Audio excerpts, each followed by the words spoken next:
Hello and welcome to the first in our series of a Sunday night solo podcast. I'm delighted to be here with all of you in the group, and I wish you first of all a very, very happy new year. I hope you've had a great holiday and that you're all feeling rested and ready to launch into 2021.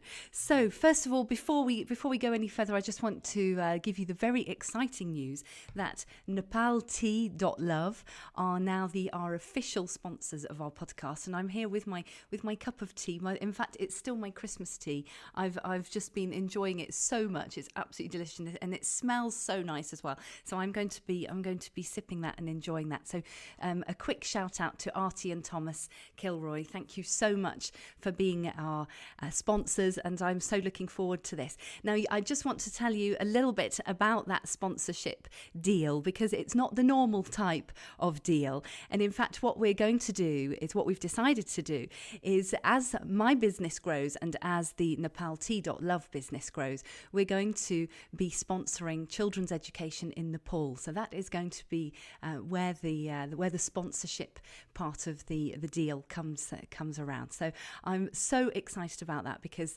the supporting education projects in Nepal is something, as many of you know, is very close to my heart. So thank you to Artie and Thomas, and I really look forward to this partnership together. Okay, so without further ado, let's get going. So I'm hoping that you've already seen the title, is How to Make an Impact in 2021.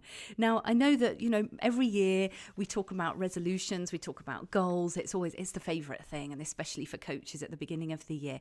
And I think this year in particular, it is a little bit more difficult. Now, I don't know if you've been spotting me on social media this week, but you may well have seen that I've been in the mountains, hence the mountain hair today, because I've had a woolly hat on. So sorry, my daughter said it looked a little bit flat, so sorry about that.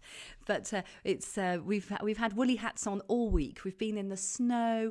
It's been cold. It's been warm. It's been absolutely beautiful, really amazing. And whilst I've been in those mountains, it's given me a wonderful time and space to think about next year, about this year that's coming, and to think about how that we together can really make a big impact. And it was while I was in those mountains that I thought again about this idea that I'd come across. I'd read about it again this week, but also it's an idea that comes up every year, because my wonderful friend Philippa Ramsden, who is in this group, every year she publishes a wonderful blog at this time of year, and she names her 3 words that are going to guide her through the year. Now, if you scroll down in the feed, you'll find her updated blog for this year, and it's well worth a read. It's absolutely lovely. So do have a look at that. And the reason why I think this is so important, setting intentions as well as goals, we'll come to goals in a moment, but setting intentions I think is really important this year, because we don't know really what it's going to be this year. I mean, no year is certain, that's for sure, but this year is particularly foggy, and it's particularly misty. We can't see very far. I know that some of you are still waiting to hear about news about schools opening tomorrow, whether your children are actually going to be in class or not.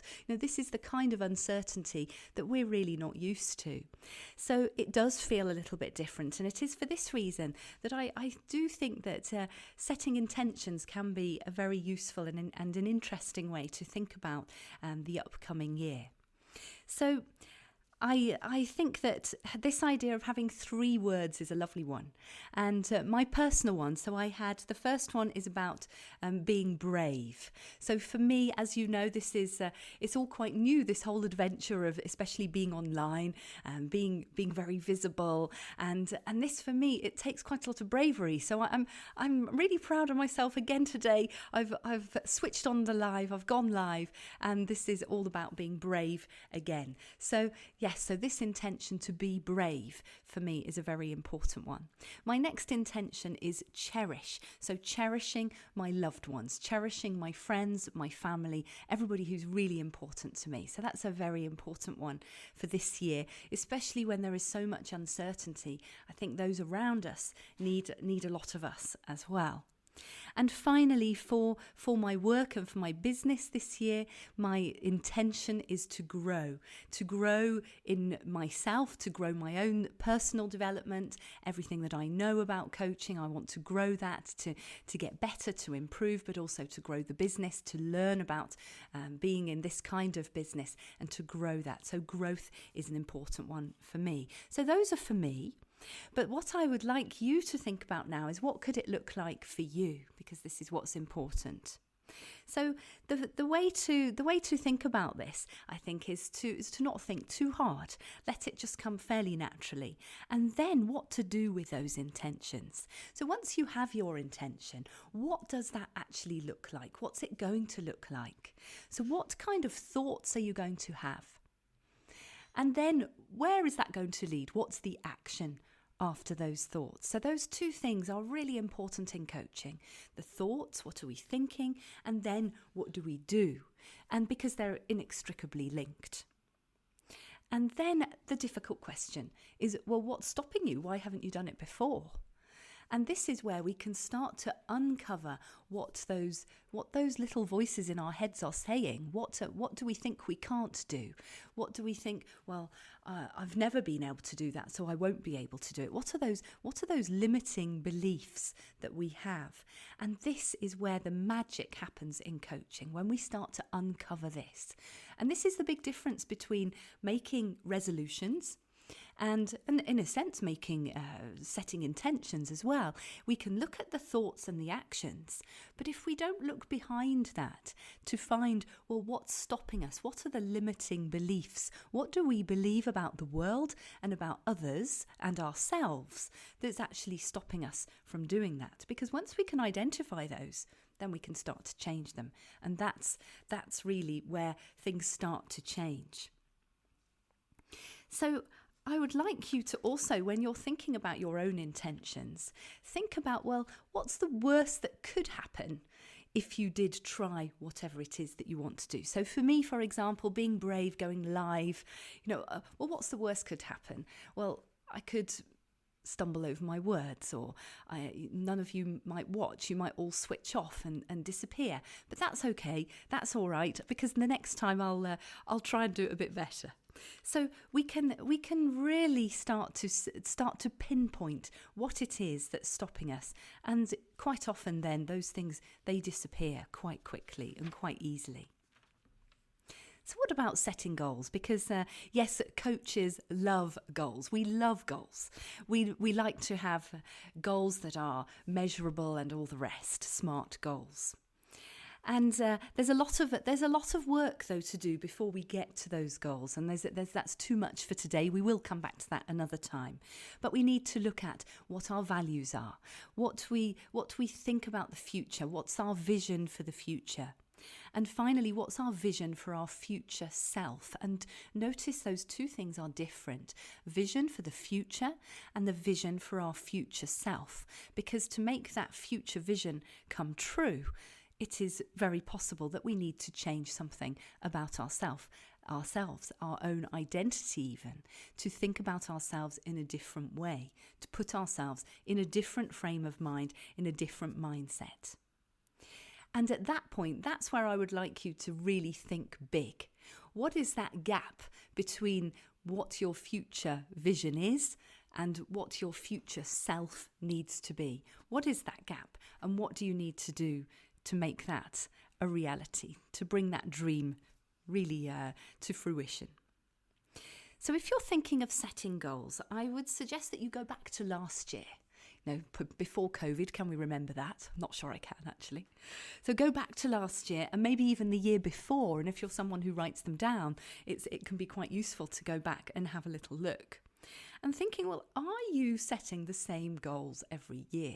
Because this is a trap that many of us fall into. We tend to put the same ones in. Well, I'm going to eat less chocolate. I'm going to go running every day. Whatever it is, think about those goals that we tend to repeat, and think about, well, why is that not working? Why aren't I doing it? Why hasn't that changed yet?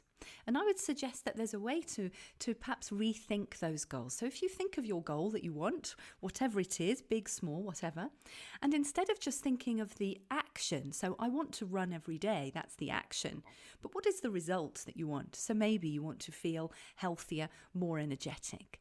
So when you set the goal as, I want to be more healthy and feel more energetic, then as well as running every day, you might find that there's a whole host of things that you need to do.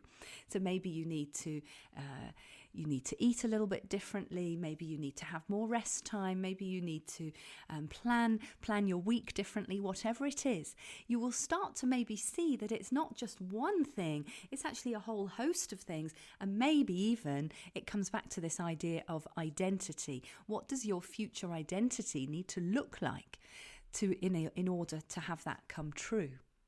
So that's it. All of a sudden, it broadens the idea of a goal. So start with the result and then work back for the actions, and try that and see what happens.